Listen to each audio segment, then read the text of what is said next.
another video on triangles, chapter 7 from class 9.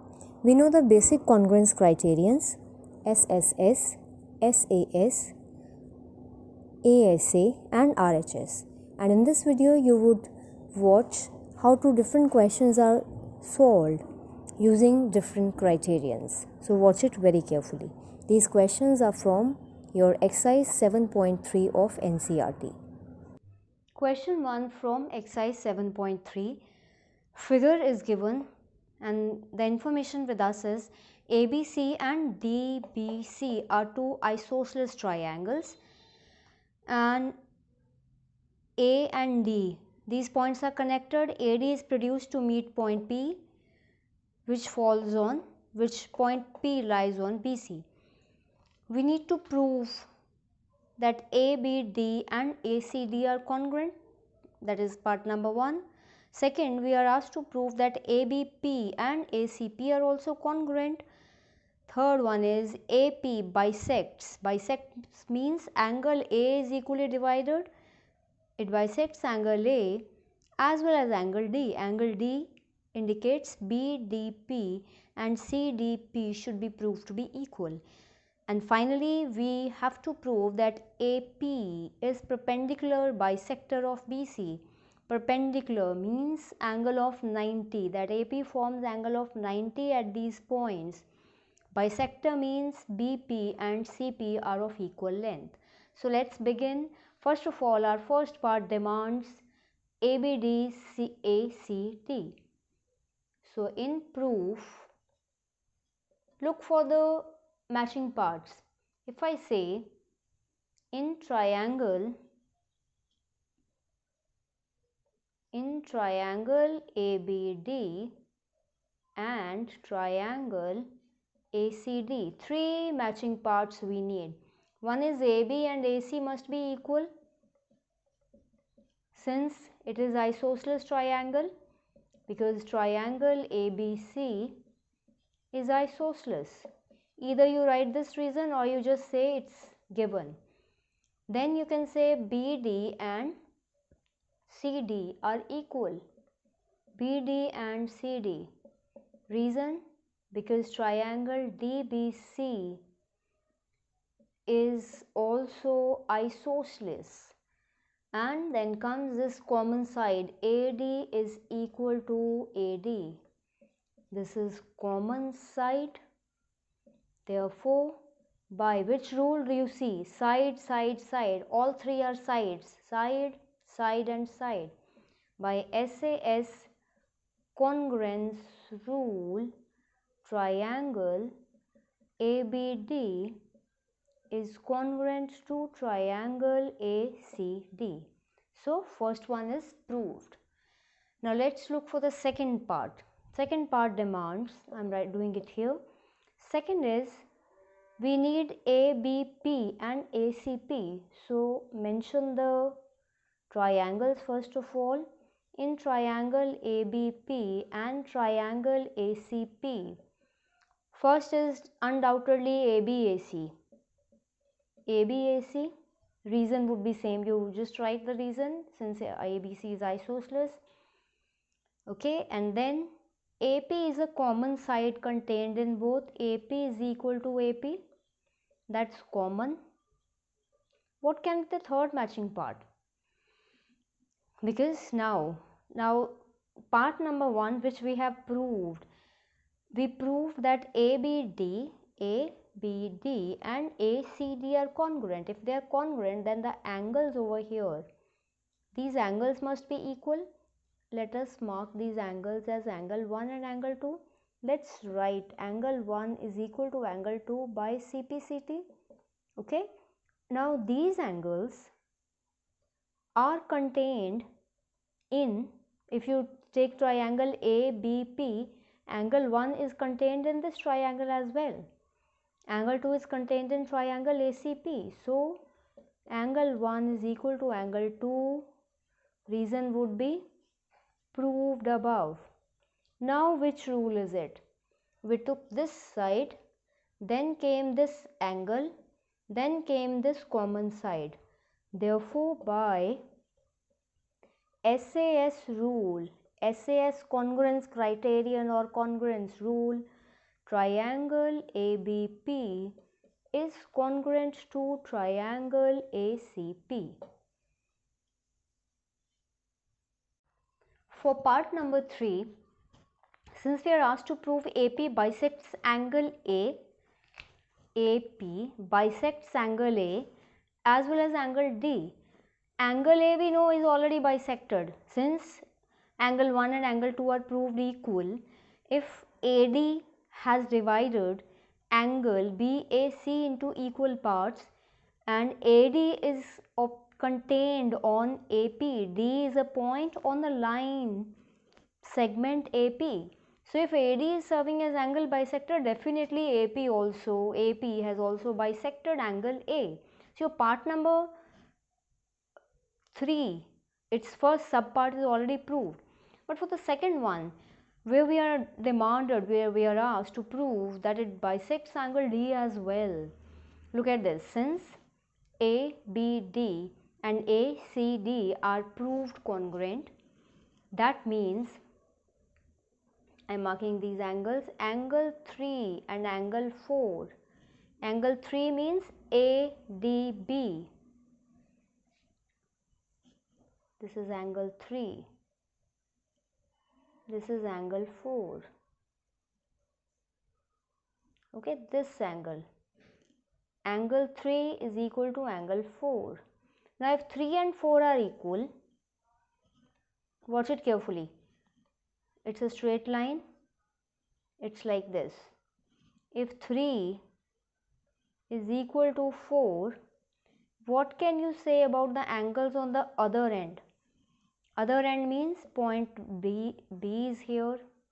This is point P, this is point C, this was point D, and this is point A.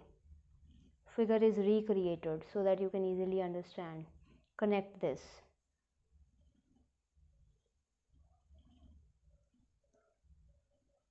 Yes. This is angle 4.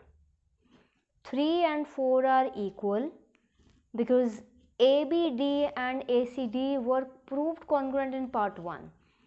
That means if 3 is equal to 4, BDP, this angle, must be equal to CDP. What is the reason? That's linear pair axiom, the concept which we did in class, of course in class 9, in chapter number 6 when we were dealing with lines and angles. Alright, so if these angles are proved equal, that implies AP bisects angle A as well as angle D. Okay, your part 3 is done. Now part number 4 says AP is perpendicular bisector. How can we say it's a perpendicular bisector? Quite simple. As triangle ABP, now watch out, part number 2, what we did in part 2, as ABP is congruent to ACP, this was proved. That implies ABP, ACP, if these triangles are congruent, that means these sides BP and CP are equal by CPCT. Okay, so it is proved that it is bisected. Now talk about the angles.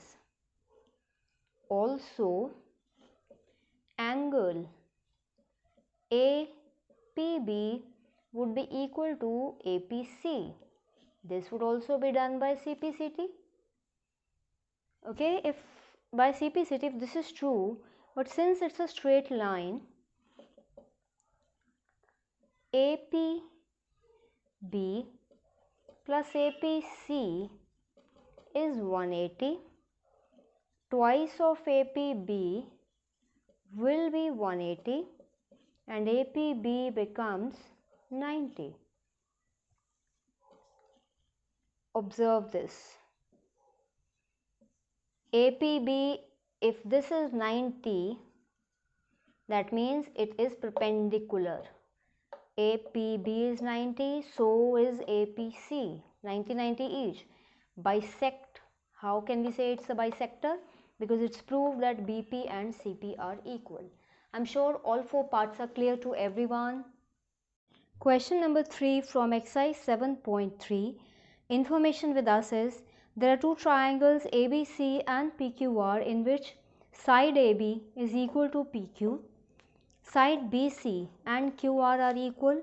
Also medians AM and PN are equal. We are asked to prove that triangle ABM and triangle PQN are congruent. That is part number 1.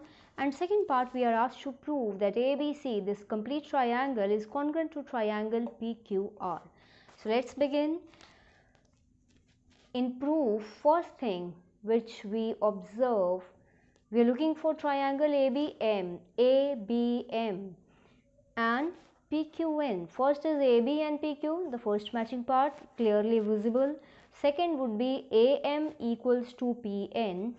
Third, now since BC and QR are equal, as BC is equal to QR, their halves must be equal. Half of BC must be equal to half of QR. What would be half of BC? It is BM, and half of QR is QN. So this result would be applied. And what reason can we give here? Reason would be, since AM and PN are medians. Why can we say their halves are equal? Because AM and PN are medians.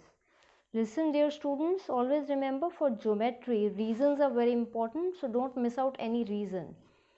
Let's write triangles in triangle ABM and triangle PQN.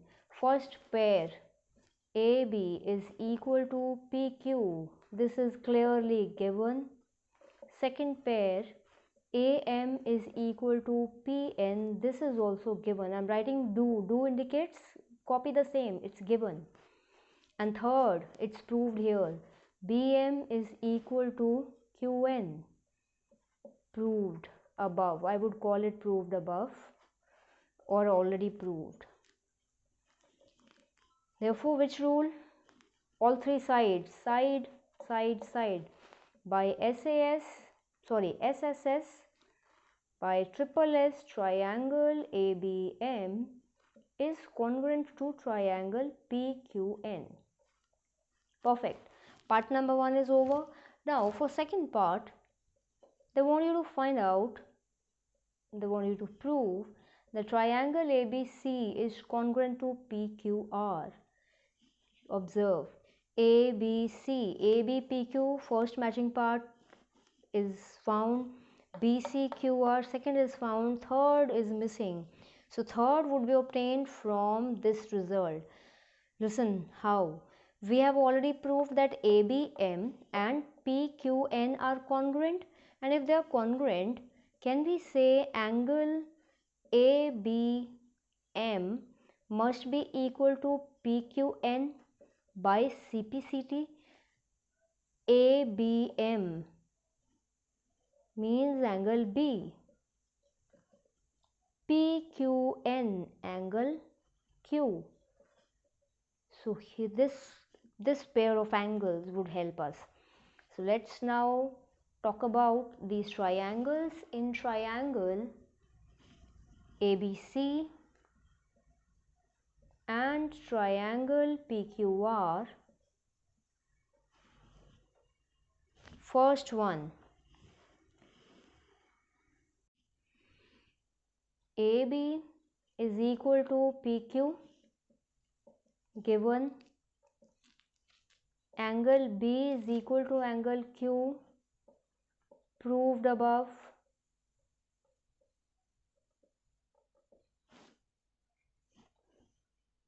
And then third one, BC is equal to QR.